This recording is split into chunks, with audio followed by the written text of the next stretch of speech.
and I'm going to go ahead and introduce John. John Jordanango is with Aloterra Restoration Services in Fort Collins, Colorado.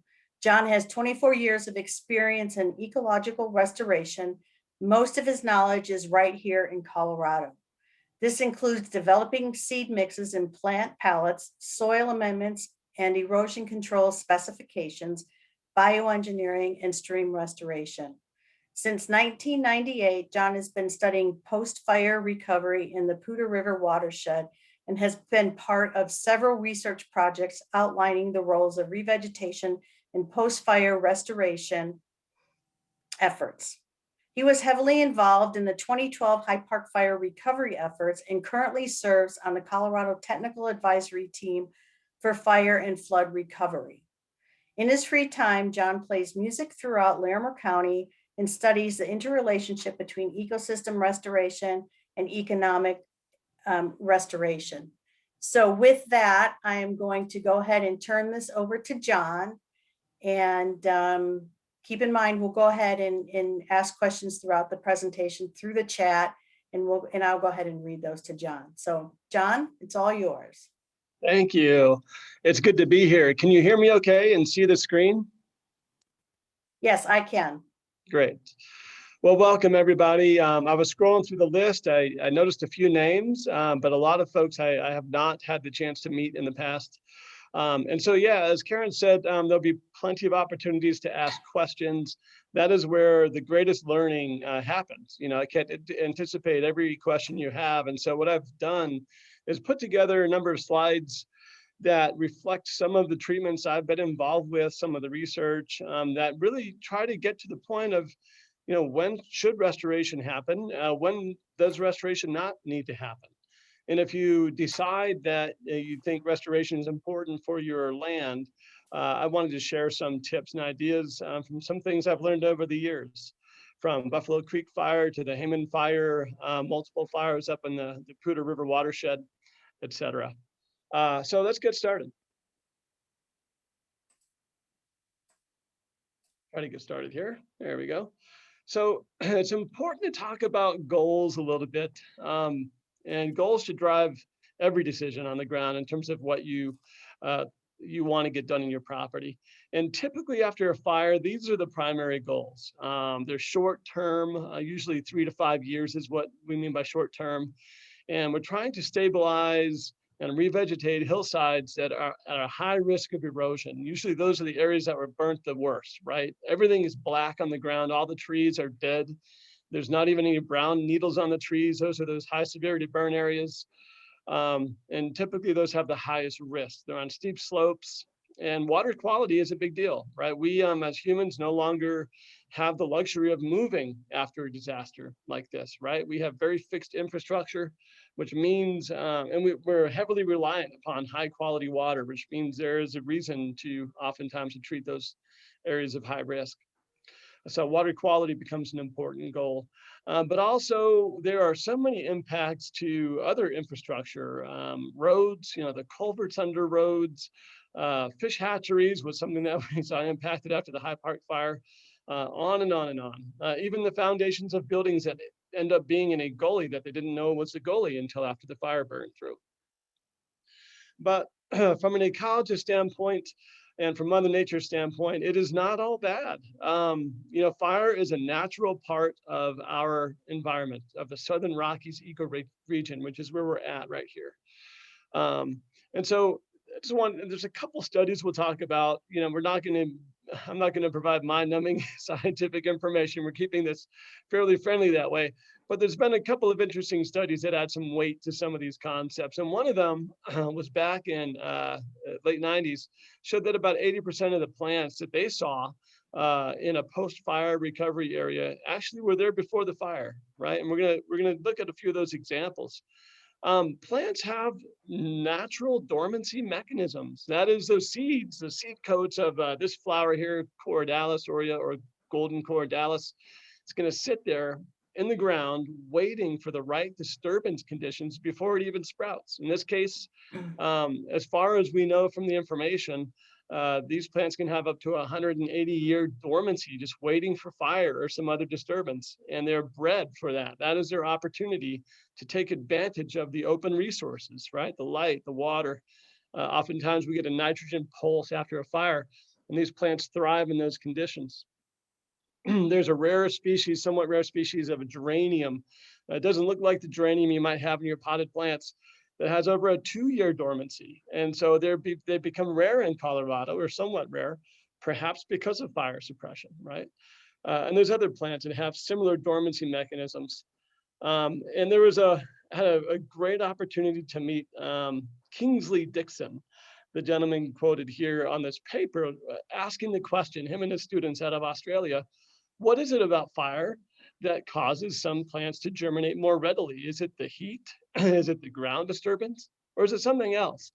And what they found was that it's actually the smoke. And so what they've developed since then is they've isolated the chemical constituency of smoke in burned areas. They've replicated that to treat seeds to get them to germinate faster. So yeah, the fire and other disturbances, it's fascinating. Of course, it's dramatic as well.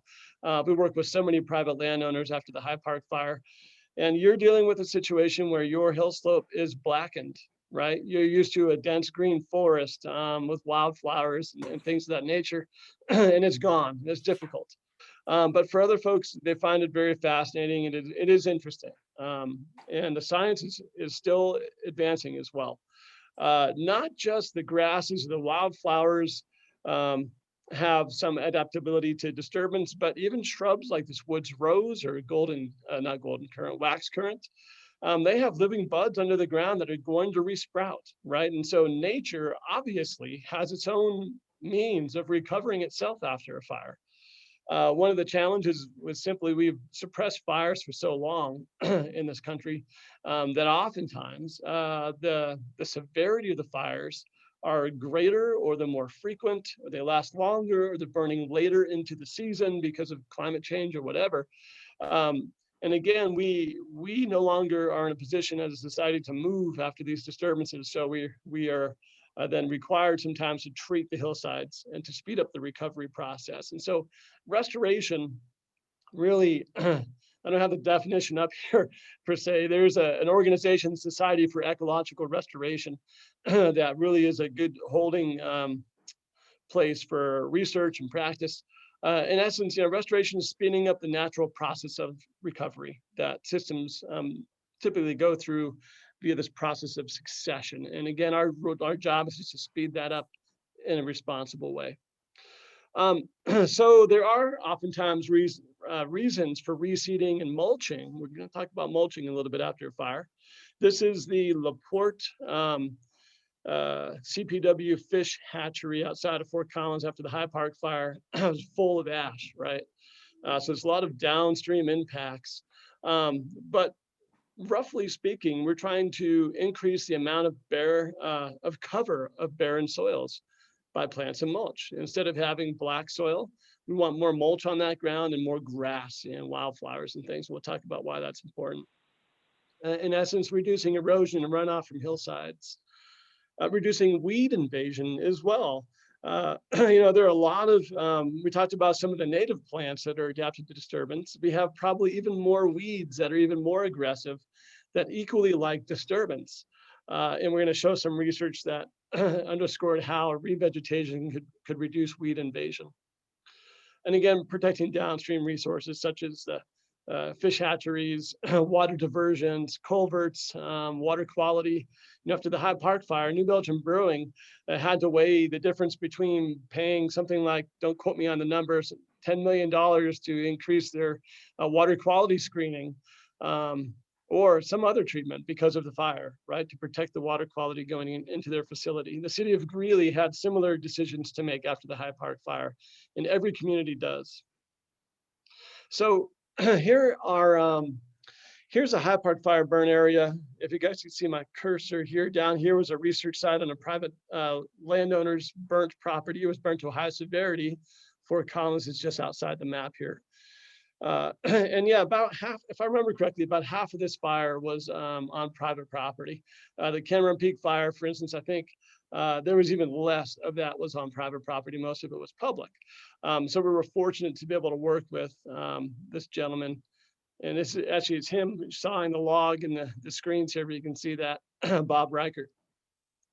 So on the left side is the treated area 3 months after we applied treatments. On the right side is what we call a control. It was not treated. And so we had about 4 different control sites and about 8 different treatments that we were experimenting with. We're not going to go over all the details. I just wanted to show you some of the results that are informative of why we do and when we might not do restoration on a hill slope. So what we're looking at here is we had that control where we did nothing. We had an area that we seeded and we raked the seed into the ground because covering seed with soil is always helpful to its germination and growth. And we had some areas where we seeded the ground and we raked it. So we did not rake it here and we raked it there. And so this is 2014, and the blue is 2013. And so what we can see, just the vegetation cover, these areas got mulched as well with agricultural straw, but just the vegetation cover after over one growing season reached 60% cover and over 50% cover in the areas that were not raked. And the Forest Service, I believe their threshold for cover is about 50%, roughly speaking, in burned areas to try to get sufficient protection on those hill slopes. But obviously there are factors that are important, such as, well, what is the type of soil? How steep is the slope? How long is the slope? Is it interrupted by unburned areas? Are there what's called hydrophobic soils? You know, typically in sandy soils, ironically, you can get the sealing of the soil surface through waxes and things like that that congeal at the top or maybe an inch down or 2 inches down and are impenetrable to water. And those are catastrophic runoff situations. So, right, it's a lot of the information presented tonight, it's general information. Whenever we're designing or anyone's designing restoration treatments, it should be very specific to your property and your site.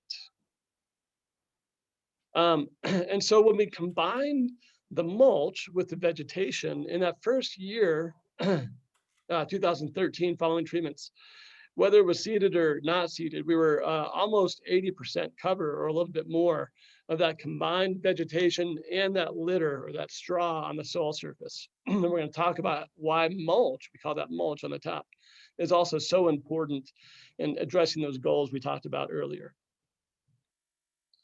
So I don't want to spend too much time on this. This is in 2015, and this is what's called a pie chart.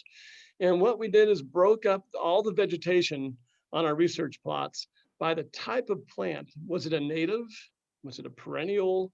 Was it what we call a forb, a wildflower? Was it a native perennial grass, which is the red stuff? Was it a shrub? Was it introduced, right? And so different categories allow us to understand something about the plant community that's responding.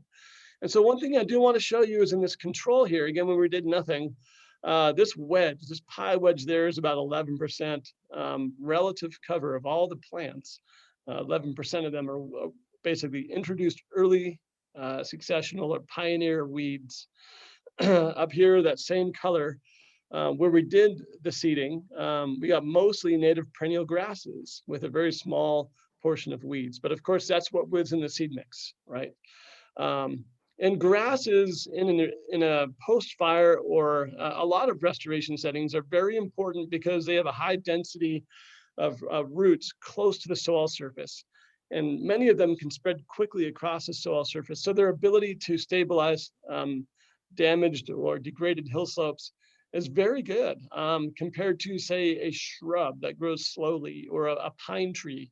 Now, if we were trying to use pine trees to restore a heavily eroded hill slope, they grow so slow, they're not going to have much impact on stabilizing that hill slope. So grasses are very important. So, but the big take home here, again, is when we do have successful seeding, and we'll talk about how what you can do to help improve the chance of success. We did see pretty dramatic reduction in weed cover versus the control. However, this had a lot more native shrubs, right? These grasses also suppressed some native plants because they were so aggressive.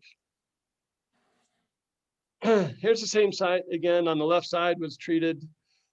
This is not actually the control here. This was just a convenient repeat photograph point, by the way. This is a horsetail, which we actually included on the right side here. I don't know what happened to my cursor.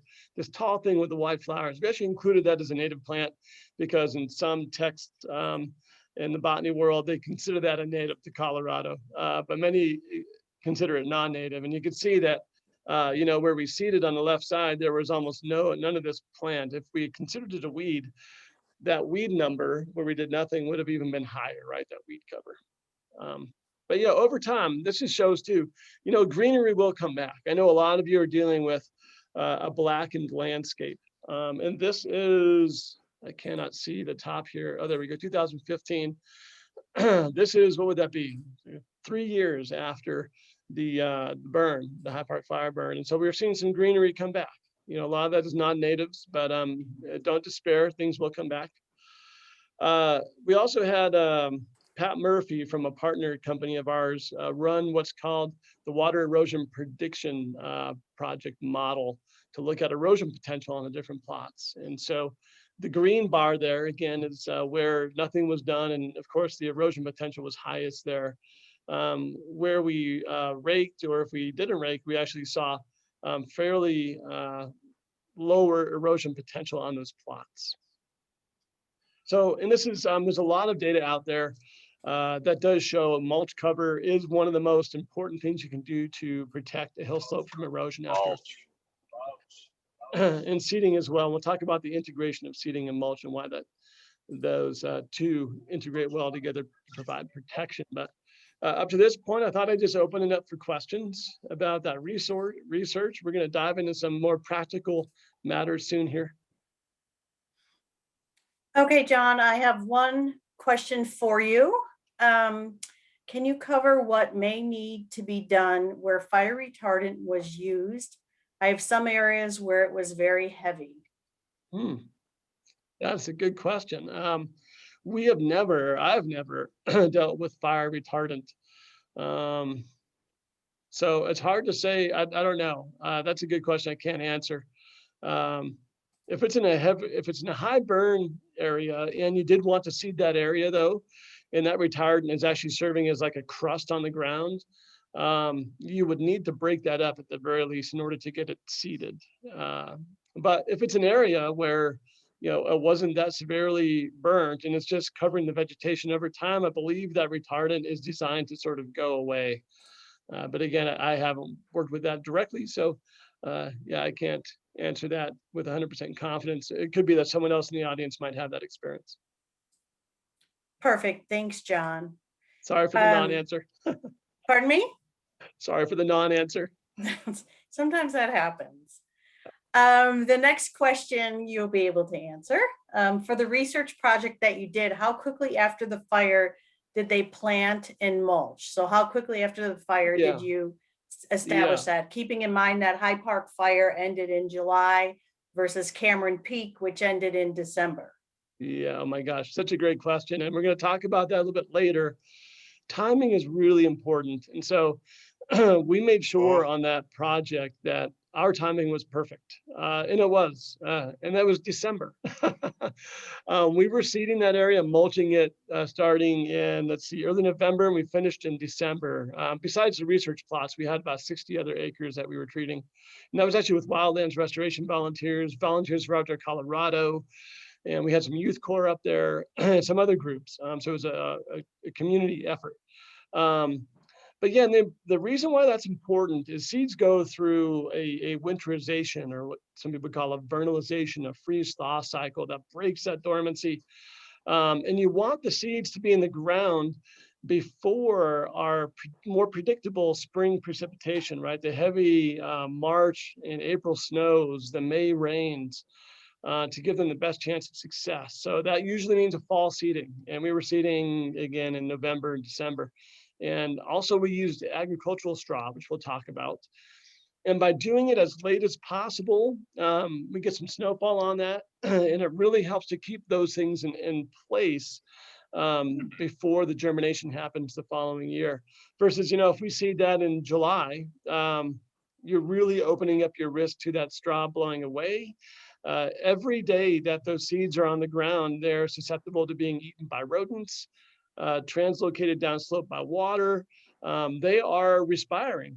Seeds are living, breathing things. And when they're sitting on the soil surface, they're heating up, their metabolism increases, their viability goes down every day they're in the soil, especially a lot of the species that are used in post-fire restoration.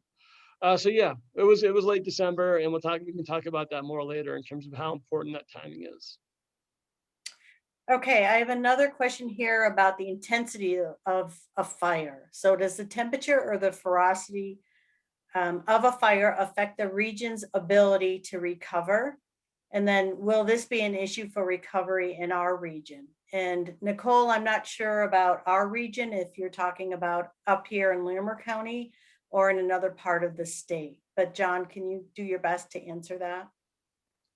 Yeah, I'll do my best. I mean, and again, I've kind of whittled down this presentation to mostly revegetation things, but we have presented on the past on what's called the burn severity matrix, right? On a landscape level, if you're looking at thousands of acres of hillside, fire naturally burns very patchy, right? There's some areas that are unburned. There are some areas that are burned to a very high severity, some at a moderate severity, and some at a low severity. And that patchwork is very, very important. That is a driver of that landscape level diversity. So that at any moment you go out into the forest, at least historically, you'd find some very dense forests that specific wildlife actually prefer. You'll find open meadows that are burned more recently. You'll find ravines that have a different plant community in them, and you'll find everything in between. And that level of diversity is very important. The High Park Fire burn severity was fairly mixed as well between high, moderate, and low severity. Though I believe, I don't have the data in front of me, more of our fires in the last several decades are burning at a higher severity on a larger scale, right, and less of a patchwork, which is not as beneficial for recovery. But, an important, if I can hear maybe a question within the question that was asked, an important question for us to answer going forward is, well, should we restore forests to a higher density? Should we be planting ponderosa pine trees where historically there may not have been as dense, but fire suppression has caused that density to increase? And so they're important questions for restoration. I'm not sure if I've answered your original question, but patchiness is good, and we're just getting a higher degree of higher severity burns, which may indicate we do need to be a little bit more proactive about revegetation in some areas. Okay, good. And then John, just let me know if there's any of these questions that you're going to be covering later. We can go ahead and just continue on because we have quite a few questions. So just let me know when give me the signal to cut me off, and then we'll keep going and come back. Okay. So the next one I think you might be covering a little bit later, but I'll go ahead and ask it now and leave that answer up to you. Can we use down lodgepole pine that we chipped as an effective mulch cover? We will cover that later. Yeah, good question. Okay, perfect. Next one, where can one get the seeds and what specific seeds should we be asking for? Yeah, we'll cover that later as well. Okay, good. See, everybody's thinking. You got everybody thinking. No, good. Keep them coming. How do you deal with large properties where raking or using mulch is impractical or very expensive? Yes. This is probably a good time to talk about that because in the data we just covered, what we learned after the High Park fire on that specific treatment area, right? It was around 6,700 feet, high severity burn, is the raking did not provide added benefit in terms of the response, the amount of cover. And raking is very time consuming. Oftentimes in the burn area, we just got done doing some work outside of Redstone Canyon, the very lowest end of the area of the Cameron Peak burn area. There's so much down debris, we couldn't get, we'll typically drive it with an ATV and what's called a drag harrow rig seat into the ground. But someone's got their mic on, by the way. Heads up, we're hearing some chat. Oh, okay. Right now it doesn't look like much. Oh, I'm trying to Let's go to Nova, and then I'll drive from there. There's a liquor store right next to it. Yeah, it does sound pretty good right about now. Okay, perfect. There we go. So yeah, so there are some practical issues. I would say one thing to keep in mind though is we had many people, volunteers, youth corps, walking on those seeded areas as they were distributing mulch. So we're thinking that, and this is true, animals are seen as a way to also incorporate seed, just hoof action of animals into the ground. And the data indicates, yeah, raking may not be important depending on how you're mulching, but it is true. And one thing to keep in mind, though, on the flip side of this question is the bigger the area, the more of it has to be treated to provide some benefit downstream, right? If you have, 1,000 acres and you're concerned about downstream impacts, but we can only treat, 10% of that, those downstream impacts may not be addressed if we can't treat enough. So there's some pros and cons there. You're raking, it's hard to say for sure. If you're going to hand mulch, then raking might work. If you have a massive property, you might consider aerial mulching. It's a trade-off between cost and time and things like that. And that's where a site-specific plan is helpful. But we could try to tackle that question a little bit more later too when we talk about mulching and seeding. Perfect. And I think that the next one maybe as well. So this comes from Granby. So this must be East Troublesome Fire. And they're asking about, they've removed the dead trees on their property and they've seeded. And so the $1 million question is, what should we do next? They haven't mulched yet. Got it. Yeah, I would say it depends. I don't know how steep that property is, what the soils are like, or how severely it was burnt. It would be very helpful to get some cover if it's a steeper slope on that seed. Those trees could be chipped. I don't know if they're still on site somewhere. The type of mulch, we'll talk about the mulch a little bit more later too, but maybe hold that question until we talk about some more site specific. Okay, perfect. Should we keep going? Sure. Or do you want to go ahead and continue with the Yeah, presentation? why don't we keep going? I think we'll probably Yeah. prompt some more questions. And I know think that, so too. it may hopefully answer a little bit too. We're limited on time. So again, wrapping some of these questions into the slide here, it also depends on your project goals.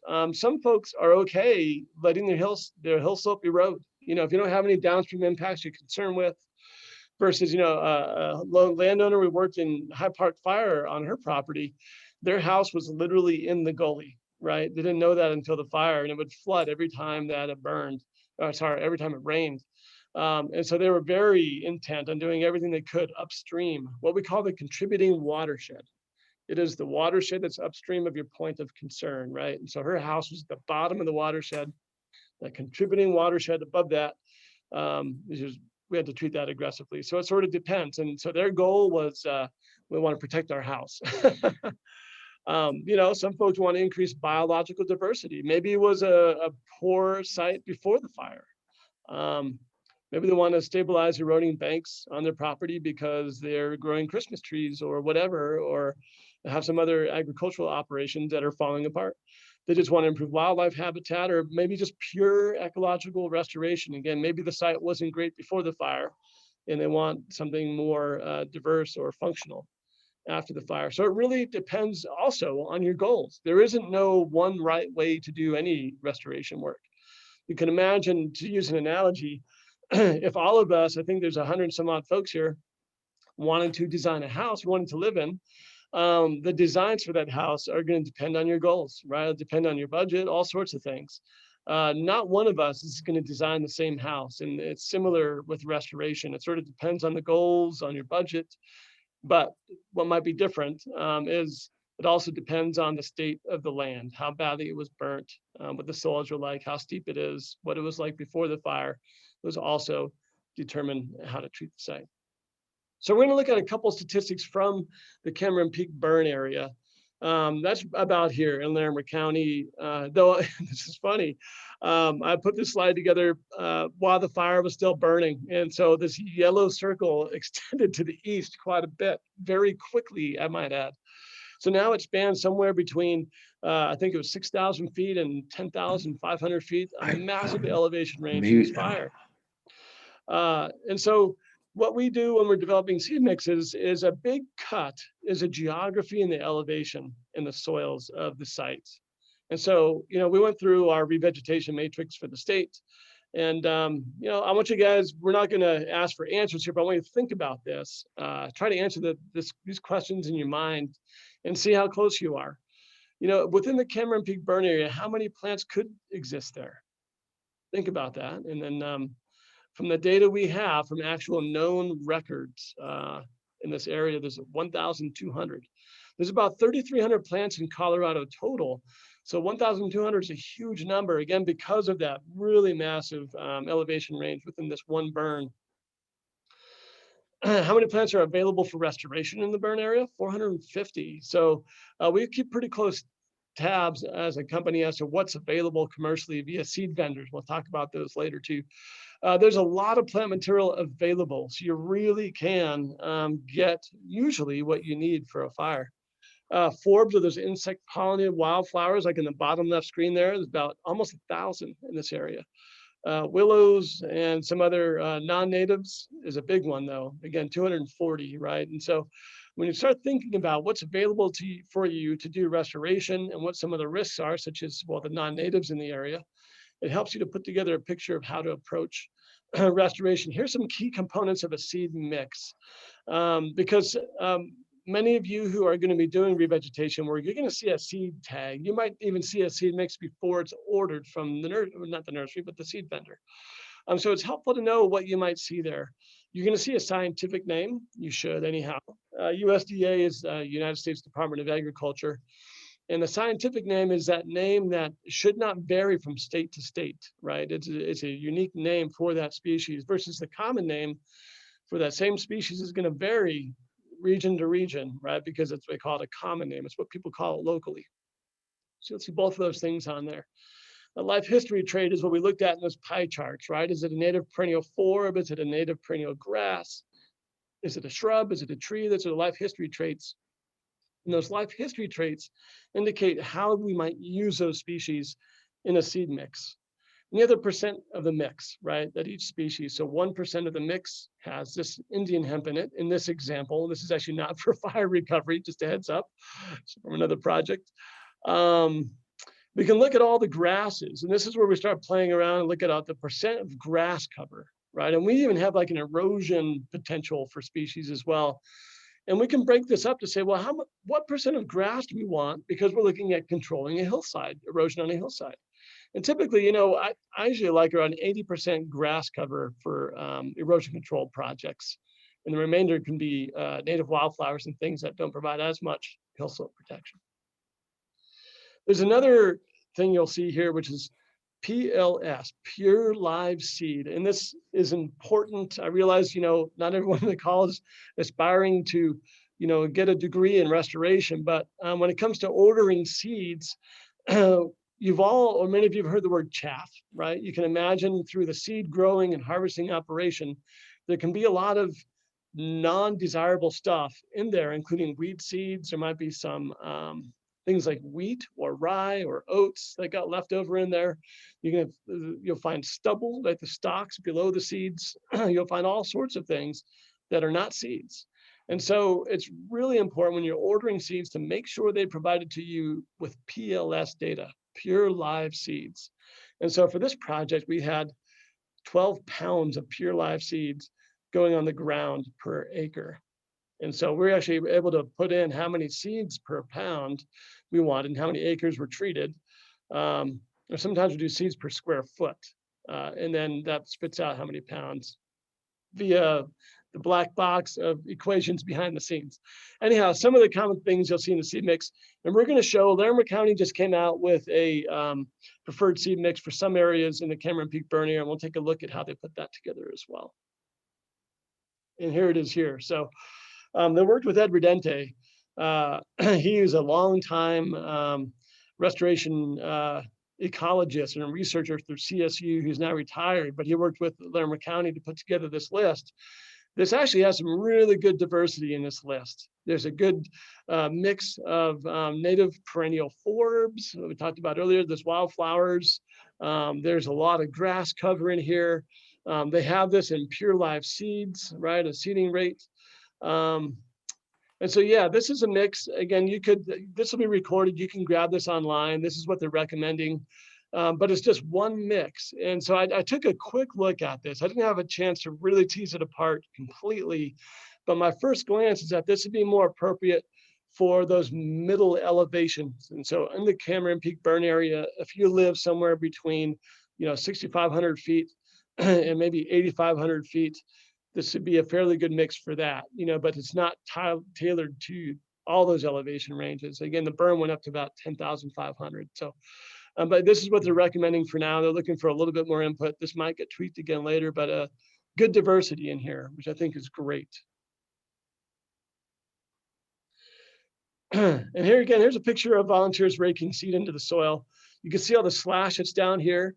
If you haven't done any work on your property yet, I would highly recommend seeding it before cutting trees, right?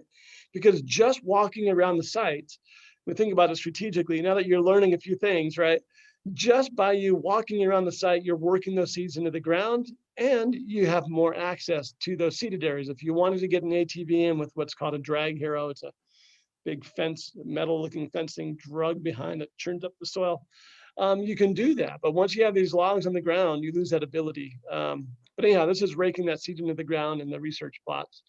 And then trees can be mulched as well. We can talk about some of those options too. This is agricultural, weed-free agricultural straw, not hay. And that's very important. I think I could say this with confidence. Never use hay. Hay can contain all sorts of weeds in it, right? Even if it says weed-free, it's not. We'll talk about that too. The application rate we used, I believe, was about 2,000 pounds an acre. You'll see some people going up to about 4,000 pounds an acre. It's a lot. But in short, you want the ground, if you're looking from the top down at the ground, if you were to drop 100 points, right, needles down to the ground, you want about 70 of those needles to hit straw, right? That means you got 70% cover on the ground. And you also don't want your straw to be too deep or your wood chips. Think about it this way. Mulch can be used two different ways. It can be used to facilitate revegetation. It can encourage and benefit the growing seedlings, or it can be used to completely stop the growth of vegetation. And so if you're walking around a city park and you notice that there's wood chips that are 4 inches deep, the goal there is to stop vegetation from growing. They don't want any plants growing around the drip line of that tree, right? So we want to facilitate vegetation, which means we want that mulch to be thin. And by thin, the rough number I put out there is somewhere between 1/2 inch and no more than 1 inch deep, right? You start getting above 1 inch and you really start suppressing vegetation cover. And again, imagine 80 needles or pins dropping down from the aerial going down to the ground. And we think about percent cover. You want 70% of the ground covered. The higher the better, but and it depends a little bit on your soil and things. But if you're just getting, say, 30% cover, some of this is going to wash away and it's not going to have that intended impact of protecting the soil surface. Any other questions up to this point before we talk about some other more specifics about mulch and other hill slope stability treatments and things? Okay, let me just see what we've got here. Hydrophobic soil. How long does it take hydrophobic soil to recover?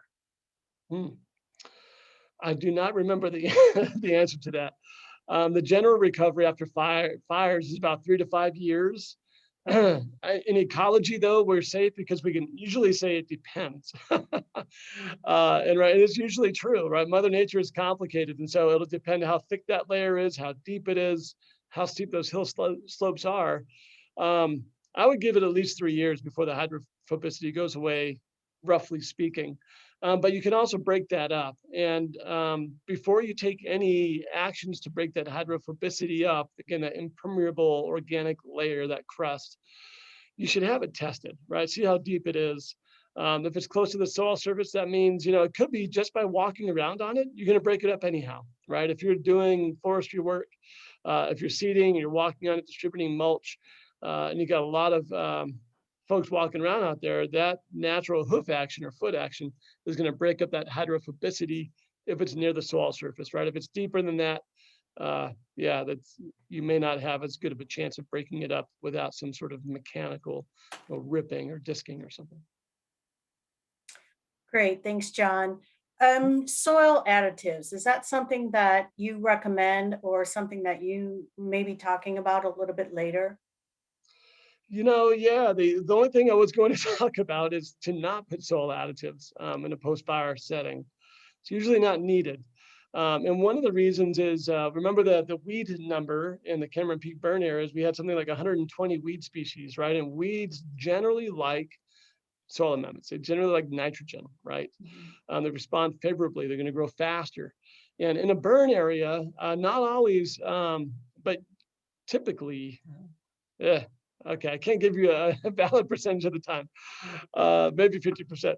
You get a nitrogen spike right after the fire. You get a conversion of this bound up nitrogen that's in the vegetation and the roots, and it becomes volatilized, or it becomes converted into a form that's released into the soil. You get a nitrogen spike. I've actually tested this in the Poudre watershed back in the late 90s. And so again, if we add more nitrogen on top of that already nitrogen spike, we're going to stimulate weeds probably more than other vegetation. High nitrogen can also cause some plants to dominate, like grasses. A lot of grasses like that nitrogen. And so be very cautious about adding nitrogen to a soil. I can't think of any other real beneficial soil amendments. There's a lot of stuff out in the market, and it can be very costly. But as you saw with the treatments from the research, we did not add any soil amendments to that. There was no biotic earth. There was no organic fertilizer, things of that nature. Nothing was added. More importantly, is to do things at the right time. Get the right seed mix, cover it with mulch. All those things are going to pay much higher dividends, I believe, than adding soil amendments. That said, there could be exceptions, right? I can't think of any off the top of my head. Well, maybe one of them is a very, very critical hill slope that's very steep, and you need to make sure you get lots of grass cover or something. Then, yeah, maybe you can add some soil amendments, but just be very cautious. If you do add soil amendments, it could be something like a rich lawn or biosol, something that's a slow release organic fertilizer with a low amount of nitrogen, like a 5 or a 7. Great. That's really good advice. I know weeds are a huge problem, and we don't want to encourage weed growth. So, and I know it's difficult because we have so many different situations across the state on how fires burned and locations and how close True. people are to roads. So the next question deals with hydro seeding. What about hydro seeding? Is that something you recommend? And once again, every property is a little bit different in how accessible they are. So if you have anything that you want to add about hydro seeding, that would be wonderful. Yeah, I'll try. We don't do any hydro seeding as a company. It can work. One thing I will recommend is to not mix what's called hydro mulch with hydro seeding, where they both go on the top of the soil surface. In those cases, you're putting the seed at the soil surface where it's exposed to unfavorable conditions. That's a temptation of a lot of folks. So if you're going to hydro seed, you have to have water for that, and you have to have access. So I could see some situations where it could work, but again, you'll still be most benefited by covering that with a hydro mulch or some other sort of mulch on top of that seed. In areas that are very dry, I haven't seen hydro seeding work as well. But again, it's not something that we do as a company, so I can't answer a lot more information than that about hydro seeding. Okay. The constriction of water, that factor. Okay. So the seed mix that you had recommended, I know we're going to go ahead and share the recorded presentation. Is that something that you would be willing to share that I could send out when I send out the presentation? Or would you recommend that folks contact local NRCS offices, Natural Resources Conservation Service offices, to see about what type of seed mix would be best in their area? Again, keeping in mind that we're statewide on this. So Yeah, good what would you point. recommend? The NRCS typically, it depends on what's going on in your region. If it was declared an emergency in your region and the NRCS was a funder of recovery efforts, they will typically provide their recommended seed mix. And if you use that mix, they would, depending on how it all rolls, they could reimburse you for that. So it's always best to try to get a hold of your local NRCS office and see what they're doing in your region for fire recovery. Yeah, if you are, say, in East Troublesome or Grizzly Creek or something else on the West Slope, or in, oh my gosh, we've had so many fires this year. Don't look at the mix that was provided by Laramie County and assume that that will work, right? So yeah, find out what's appropriate locally in your region. And NRCS or Extension are good starting points for that. Right, right. So that holds true with the right professional to consult on specific property and make recommendations. Just as a professional yourself, do you have recommendations that you could share with people on how they can go about finding help that that Yeah. they would be able to help them? Yeah, so oftentimes NRCS will have a list of actual professionals that make it past certain hurdles to be listed on their website locally. I'd say find someone who has experience is all. There are a lot of folks from around the country who their business model is to travel around the country looking for fire situations and doing work. And some of the work is great and they can do it very efficiently, but they may not know the ecological conditions as well in Colorado if they're from, say, Virginia. The chances are not as great, you know, and so whatever you do, yeah, find someone who just has some good local experience in your neck of the woods. Yeah, NRCS is a good starting point for that. I'm trying to think of some other, uh, does CSU Extension have some local resources like that as well? Sure. It would probably depend on the office. I have a list of forest contractors that I can share with people that the Colorado State Forest Service has provided with for me.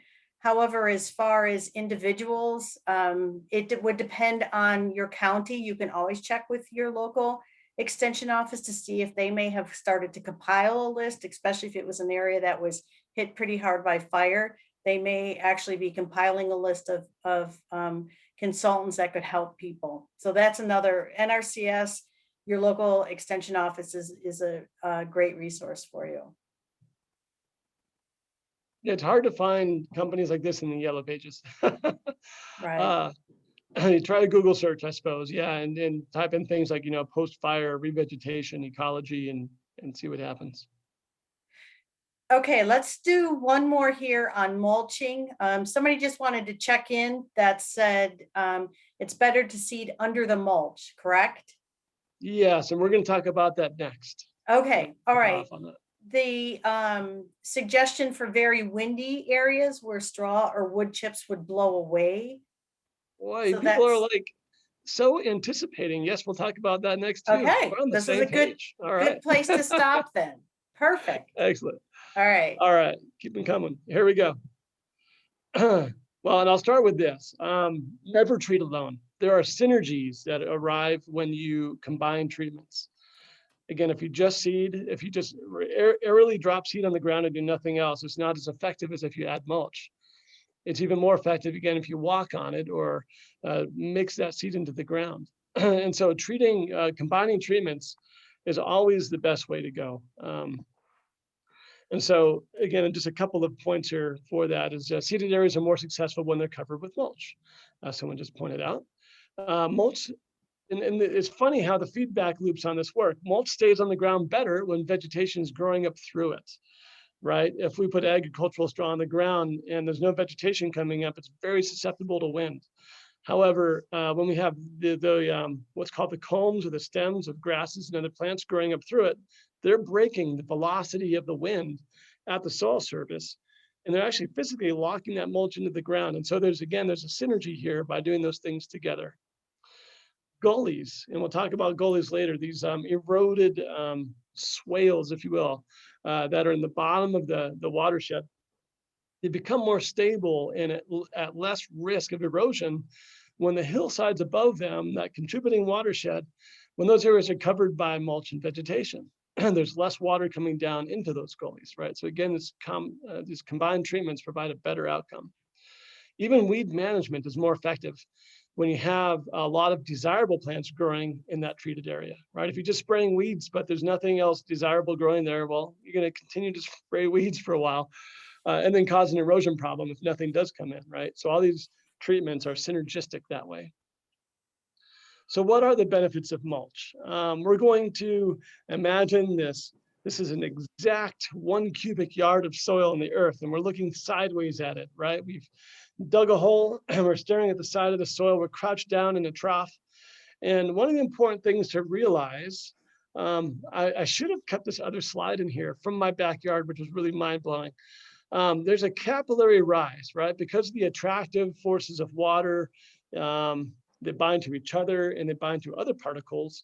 When you heat up the soil surface, it acts almost like a straw. It's sucking water up through the water column. And so all that snow, when we do get it, that is seeping down into the depths of the soil profile over the course of a winter or a spring. In the summertime, when it heats up, the reverse is happening. That water is being pulled up through the soil through what's called capillary rise, right? And so one way to break that down, well, I guess there's a couple more points here. When you put mulch on the soil surface, you're breaking that capillary rise physically. It's almost like wearing a woolly vest or something, right? You're creating a vapor barrier for that soil surface. You're also, and so the mulch is this little thin strip at the top there. You can imagine that 1 inch deep layer of mulch. You're reducing the air temperature from the sun on the soil surface as well, and you're reducing some wind as well. And as a result, you're reducing the evaporative loss from the soil surface by adding mulch.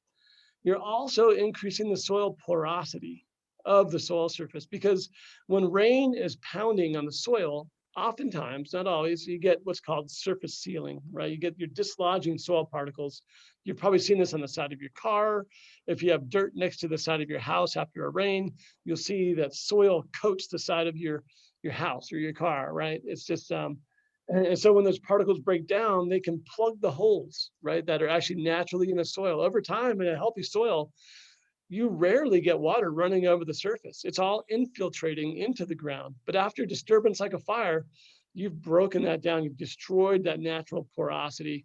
So water doesn't typically infiltrate as much. But mulch, again, helps to reduce the surface sealing, and over time can allow water to infiltrate more readily into the soil. And that's where you want it. You want the water in the soil, not running down the surface of the soil, right? You want it feeding the plants that are trying to grow there.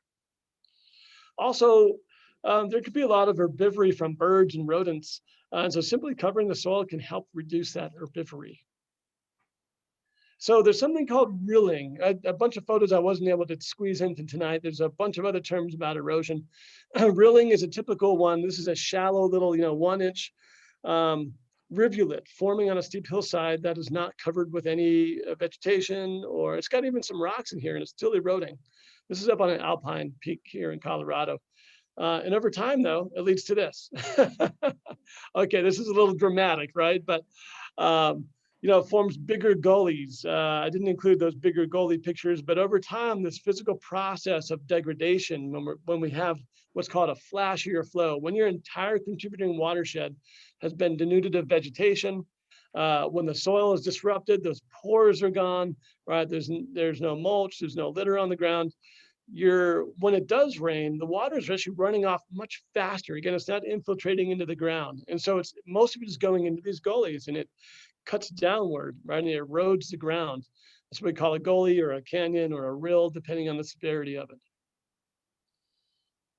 And so straw helps, is one of the things we can do to reduce the amount of water running off. And it's one of the biggest impacts we can have from an erosion standpoint.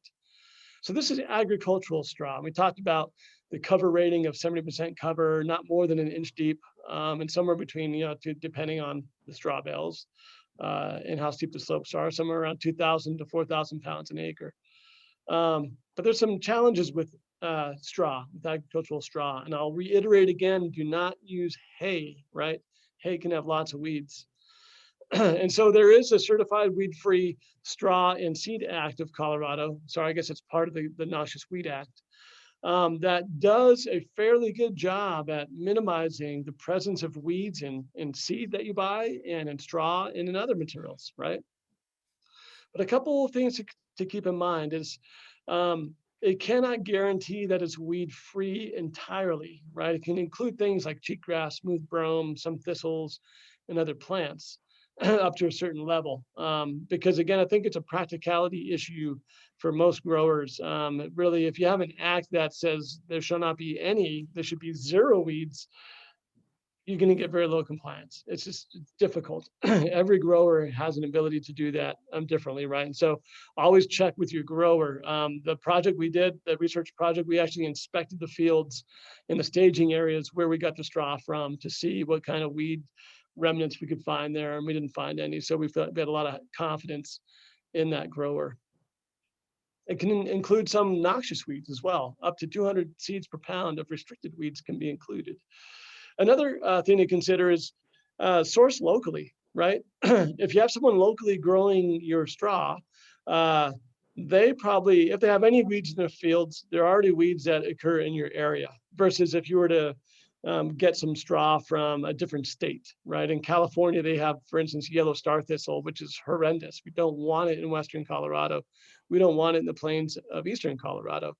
And so if you're sourcing straw from California, you're opening up your chance of getting these weeds that we don't want in our state. So source locally as well. We talked about these other things already. And those certification standards vary by state. So if you source straw from, I don't know all the state standards. So if you're from one of these states, I apologize. I'm just, as an example, you might be from, Kansas or Nebraska, or who knows, and their standards there are going to be different. Heck, they might be better. We don't know. But if they're worse, again, the more you source locally, the better off you might be. So this is something called wood shred. Someone brought up the point earlier, hey, can you grind up your lodgepole trees or your ponderosa trees or whatever you have and use that for mulch? And absolutely. But no, there are some challenges with that as well. On steep slopes, it depends on what the product ends up being based on the chipper or grinder that you have. If you produce a very even chip, like the standard wood chips you might find in a nursery or a supplier, those standard small chips don't interlock very well, and they work almost like ball bearings on a steep slope. They can move very quickly with water and wind and just gravity, right? So wood shred is more specific than that, right? And we're still looking for 70% cover. And as you know by now, we don't want it more than an inch deep. We don't want it 4 inches deep. It's going to kill things rather than facilitate their growth.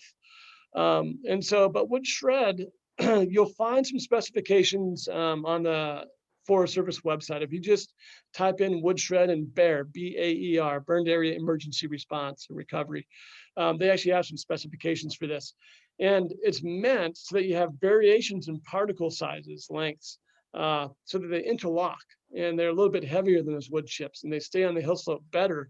And you can include those on steeper slopes. You can put wood shred on slopes up to like 70%. And we're going to talk about that as well a little bit later. So yes, you can grind up and use those trees, but try to avoid just making even chips when you do that. You want something that's more interlaced with various particle sizes.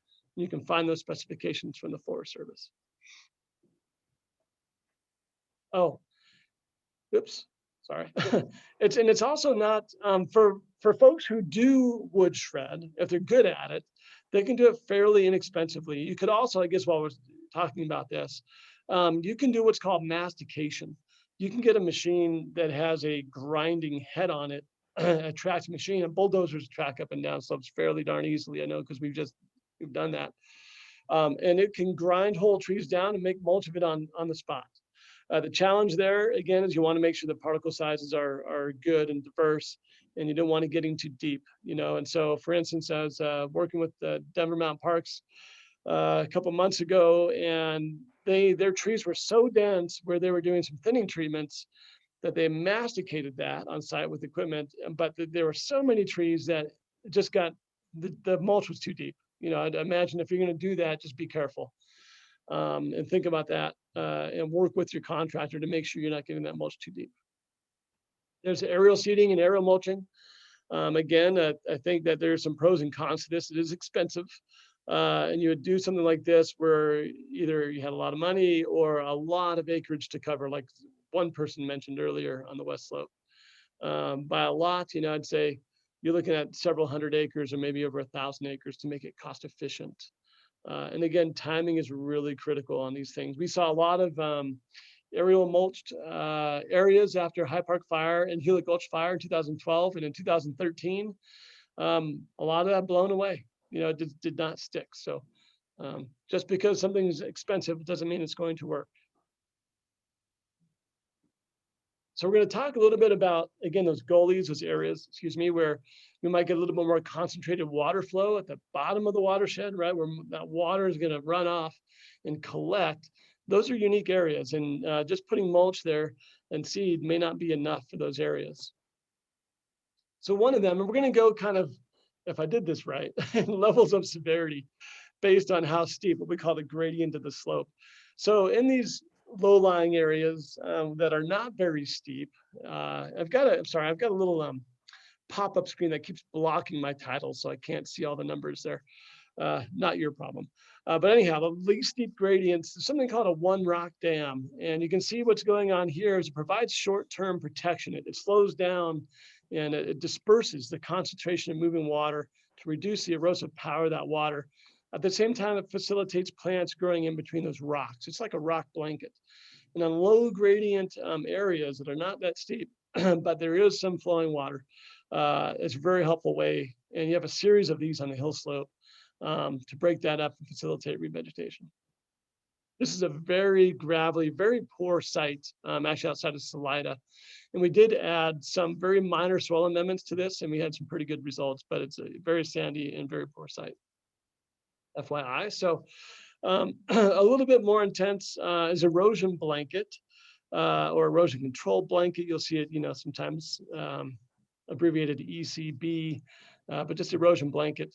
There's a lot of different varieties of erosion blanket on there. And so I'll show you some kind of what we call stability thresholds later and recommended treatments for those.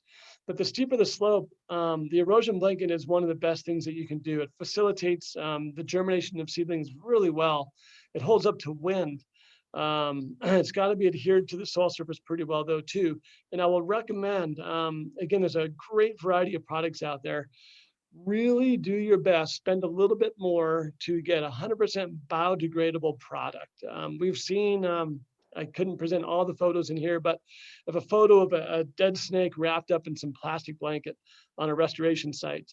I've seen dead birds, in the plastic mesh that's not 100% biodegradable. I've never seen those things in biodegradable products. So just beware. I would recommend spending a little bit more on biodegradable products because of those impacts. And we don't need more plastic in our environment. Well, sorry if I offended anybody, but my opinion. So here's a quick specification that we use on some of our designs. I hope this is helpful. I'm not going to go through all the details, but again, you'll have this available later. A couple of things I do want to point out is, you always want to trench the uphill side or the upwind side of that blanket to really anchor it well. You want it adhered to the ground, almost like it's touching every surface of the ground, right? Every point on the ground. And think about where the wind's coming from. And there are some blankets made for flowing water in those swales and those channels. And think about it as the shingles of a roof, right? And the shingles of a roof, they overlap so that when water flows over those shingles, if you can see my hand, the shingle on the downhill side is not overlapped on the top, or water would get in there, right? And it's the same thing with wind. You want these blankets, if you have so much hillside to cover, these come in small strips of 10 feet wide or 12 feet wide. And so at some point you have these seams. Those seams, you want them overlapped so that the natural forces, the wind or the water, is pushing that blanket from the upwind side or the up water side like a shingle, and it's forcing it on the downwind or downstream side, right? So you want to think about those things. There are different staple patterns to hold this to the ground, but it works very well. Again, so for one of those areas where you're like, oh my gosh, this has got horribly erodible soil, or it's in a gulch that is above my house, or whatever it might be, those really important areas, this is another option for you as erosion control blanket. And again, someone mentioned the concern earlier, does this go on top of the seed or underneath? Seed always goes down first, right? You do some seed bed preparation, you rake it in. All of the mulch and all the erosion blankets go on top of the seed, almost like, it's like the blanket of a bed, right? And you're tucked inside there, you're protected by that blanket. And mulch provides the same protection on top of the seed. That was a good question. So I don't want to get hung up on terminology too much. This is what's called, you can call it a check dam. Some folks don't like that term. You can call it a weir. We combine rocks and logs. This is in a channel. So this is what you might call a gully or a channel. This is above Loyer State Park, a very important area above Horsetooth Reservoir that we worked with the park with to restore because it was right above an important storage facility, water storage facility. But basically what's going on, and again, these were spaced out very specifically so that there wasn't erosion between them. There's a series of them in this gulch with this rock apron on the downhill side. These logs were obviously from on site and they're anchored into the banks here. And over time, they slow down the water in the gully until vegetation can become established. This happened a lot faster than we expected, which is a good thing. But you get these pockets of fertility where seed gathers, where water gathers, it's very rich and you get a lot of vegetation there. So when you combine this sort of physical structure in a channel with vegetation, and we also mulch the hillsides, again, not treating alone, right? Finding those synergies. Mulch the hillsides, seed them, treat the gullies. This area really got some great protection above a very important drinking water source for the city of Fort Collins. So yeah, and those are easy. Again, you can do that. This was all done with material on site. Didn't have to pay for anything. It was just labor and know-how. This is what's called a contour log. There's another treatment called contour felling, right?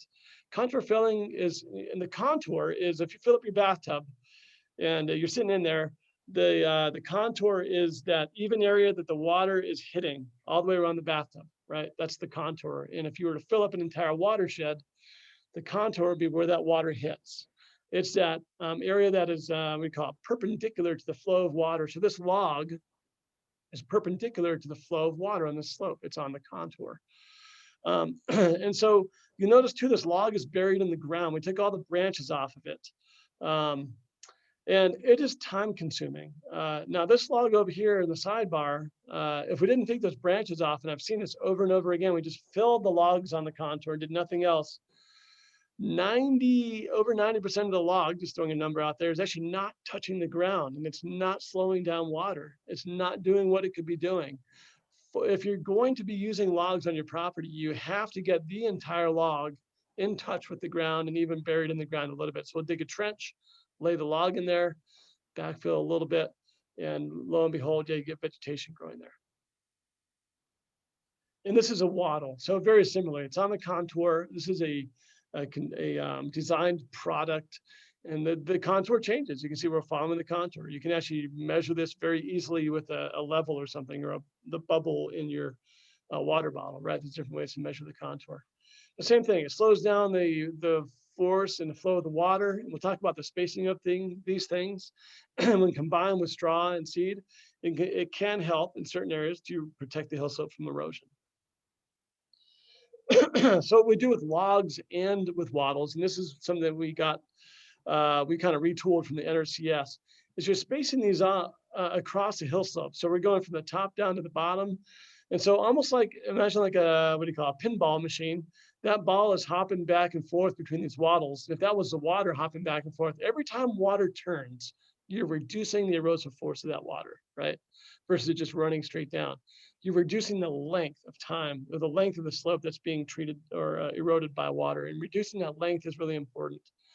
So by spacing these out this way, we use less material on the hill slope, but we still have that benefit of slowing down the water as we go down the slope. And so we have about 10 feet between these, right? This one and this one, we have 20 feet between that one and that one. But the effective distance is just 10 feet. And so if we had a 50-foot wide swath, and we did this, the overall amount of material we use is just less. So hopefully this is helpful. This is a pretty standard NRCS specification and Forest Service specification. You can find these things online. I'll bet that CSU Extension has a link to these sorts of drawings as well. Okay, so some what we call thresholds. When it comes to the steepness of the slope, that really indicates quite a bit how erosive the hillside is to water and things of that nature. A caveat here is, again, the type of soil, the severity of the burn, whether you're in a snow-dominated system, whether you get afternoon thunderstorms in the summertime or whatever, all these things really determine exactly where these slopes are. So these are general recommendations.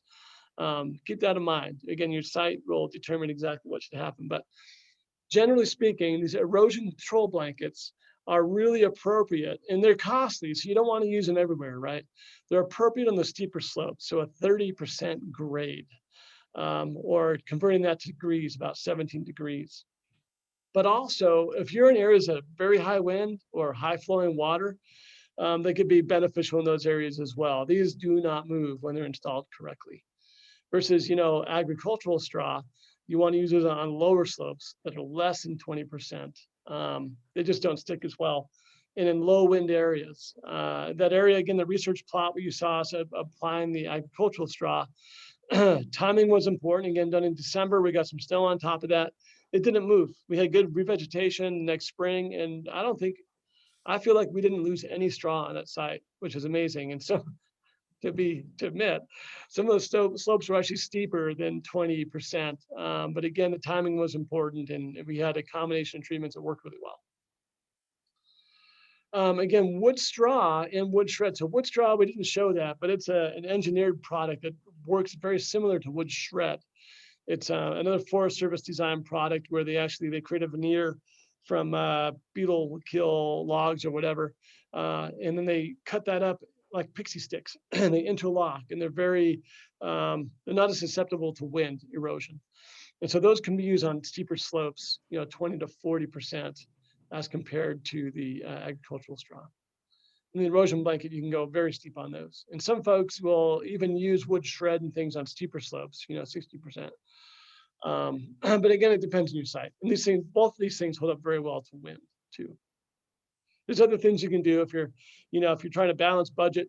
Like, well, we really, agricultural straw is a lot cheaper than blanket or wood straw, or wood shred is a lot cheaper. You can do things like add a tackifier. It's like a gum type of product. It could be applied dry even, and when you get rain on that, it helps to glue the ag straw together. There's different things you can do. Again, these are just general recommendations, general thresholds. So I hope that's helpful. And again, the window of seeding is very important. These are just my general recommendations for the Cameron Peak burn area or the Front Range of Colorado in general. You can apply this to a lot of places in Colorado. And I just given 2 elevation bands. So below 8,000 feet, your seeding window, again, to be optimal, somewhere between 3rd week in September and April 1st. May 1st at the latest. And again, that is so important because what happens after May, getting into June, is it just really heats up and our chances of precipitation dwindle markedly. And so we want a good vernalization over the winter. Seed in fall if you can. If you have to seed in spring, get in there as early as you can, as soon as you can work that ground. Because you get some vernalization, it breaks that dormancy, and you get some germination while we still have some moisture coming, right? So those roots have a chance to get established before we start getting that drought stress and that heat stress of summer that is so horrible in Colorado. And above 8,000 feet, you have a little bit more leeway, but not a lot. So September 1st to April 15th. You could probably go earlier than September 1st. If we end up, which we often do, having these really drawn out, warm, hot falls, again, that seed is susceptible to degrading over time, being eaten, or some of it might germinate when you don't want it to, and then it might get frost killed some of those seedlings. So these are general recommendations. I hope those are helpful as well. But generally speaking, late September to April 1st is your window to be safe for seeding. A couple of just general insights here from that research we saw. Seeding with aggressive grasses, not combative grasses, but things that grow fast, cultivated varieties of native grasses. They do a great job at stabilizing the slope and growing quickly. You get that nitrogen pulse. I think we had that. We didn't test for it, but I'm pretty sure we had that up at the High Park Fire burn area. It can decrease weed cover. We saw that. We measured that beyond a doubt. It's very obvious. But it can also decrease species richness. So it gets back to, again, what are your goals for the project? Just something to keep in mind. Seeding and mulching treatments do decrease hill slope erosion when done correctly, right? There's my master's research here at CSU back in the late 90s was actually on soil surface protection. And I dug into the literature, the research going back decades and decades. And it's pretty mind-boggling how many research experiments have been done on degraded sites with mulch, and overwhelmingly show that mulch has so many benefits in seeded areas and protecting the surface from erosion. Things like wattles, log erosion barriers, contour filling, et cetera, things like that, they're they're not as effective as mulch, especially in mulch and seeding, even more so. If you're going to add them additionally to mulch, I think you start seeing a point of diminishing return. And there's a researcher, Robichaud, who presented after High Park Fire, and he's produced a lot of good research as well.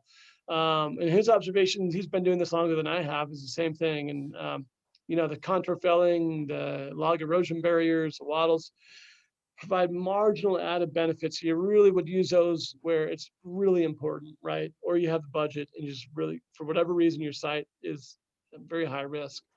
But again, the mulching and other treatments can be more important than those other treatments. It's hard for me to say this, but raking seed into the ground may not provide substantial additional cover in the post-fire setting.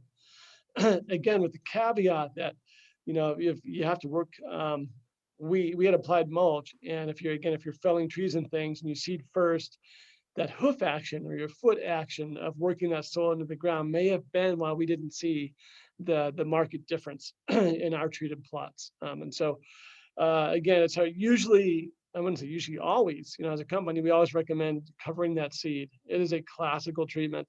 In this research, we didn't see the benefit for the reasons I mentioned. But if you don't have the budget, I would say, raking the seed in the ground takes a lot of time, but think about it logistically as you're planning your project. Don't fill those trees until you seed, right? Because you might be able to use a drag harrow or something, ATV in there to get that seed worked into the ground a little bit, or just your foot action. So just be strategic about the order of operations by which you're doing your restoration work. As you saw from the earlier slide, we have, thanks to the seed industry, the NRCS, and now there's been lots of plant materials development going back decades. We have a plethora of plant material available to us in the industry. We don't always have everything we need, but there really isn't a lot of reason to not include diversity in your seed mixes, right? Get those wildflowers. Insect pollinated plants are important for bee populations and things, right? They add that diversity that's really important to a site. And you can do that in a cost-effective way. And so we're getting plenty of cover, at least in our research plot, in the High Park burn area and in Cameron Peak likely as well, when things are done correctly at the right time. With that grass mix, that adding some forbs is not going to detract from those results. And that's all I've got. One last section for questions. And then Karen has this extension here where the extension service has a lot more resources available for you to look at on post-fire restoration specifically. So yeah, thanks for your time. And hopefully we got time for a few more questions, if you're not all asleep by now. Thanks, John. We have about 5 minutes according to my clock, and there's a lot more questions than I know you're going to get through. Real quick, though, a couple people had said that they weren't sure what NRCS stood for. So that's the U.S. Department of Ag Natural Resources Conservation Service. And like John said, that a lot of the resources that he's talked about, especially with the soil erosion, Natural Resources Conservation Service has very good resources to share. So you can either look them up online or reach out to your local NRCS office. Extension has a lot of resources as well. This is Larimer County's extension webpage. But if you're from another part of the state, get a hold of your local extension office to find out what resources they have that may be a little bit more specific to your area, but you should be able to find some really good resources. One of the things, John, that I'm going to ask if you could quickly mention, there were a couple questions on seeding. With some of these fires, they happened so late in the season that your September window wasn't, that wasn't doable, but we're still looking at into the springtime. But what about with snow on the ground? And in some of these areas, there is snow on the ground. What's your recommendation for that? Great question. I'll back up by saying you can seed all through December, and we've been seeding through January, at least this year. So it's possible, but yeah, there's later fire years that does pinch us a little bit more, and so that I realized that was a challenge for Cameron Peak. But do everything you can. It's so important to get that timing right. And so even if that means January. But the question, did I forget the question? Seeding in the snow. Seeding in the snow, thank you. Yes, that can be effective. I say can be because at lower elevations, the project we just did at Redstone Canyon near Laurie State Park in Larimer County, it's around 6,500 feet. They get snow, but it melts rapidly, right? So they get snow, it melts, you get snow, it melts. And so if you seed on top of that snow, it's going to melt and the seed's going to be sitting on top of the soil, and it's not going to be protected well. I don't know the actual mechanism as to why seeding on snow works well when it does. I think that's interesting research to be done. But where I've seen it work is where you have more predictable snowpack, right? We know, okay, once we get snow, it's bound to stay.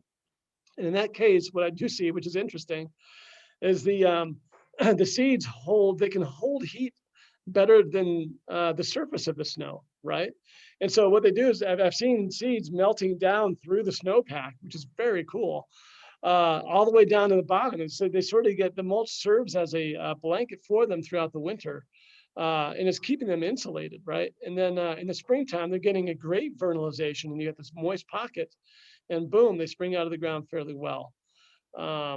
So yeah, I think that could work. My hesitancy in a burn area, which I've never done this in a burn area, is that at the bottom of that snowpack in the springtime, you can get a lot of erosion happening because of, again, surface sealing, really disturbed soil surfaces. Otherwise, the hydrophobicity and other things that can wash that seed away with the soil in a burn setting. So I think it's worth trying.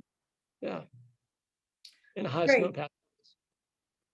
So John, just because we only have about a minute left, there's a couple people that have asked about Alloterra restoration services. Do you want to just talk just really briefly about the work that you do?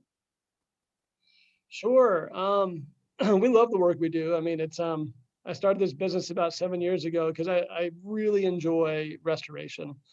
And it's important in this day and age for us to speed up the process of recovery to keep on top of the degradation that happens, for instance, in the Front Range of Colorado. It's fascinating. We really enjoy it. So we do design, we do regulatory compliance, and we have a construction arm as well that does a lot of, wetland mitigation, river restoration work, some forestry work and things, post-fire restoration.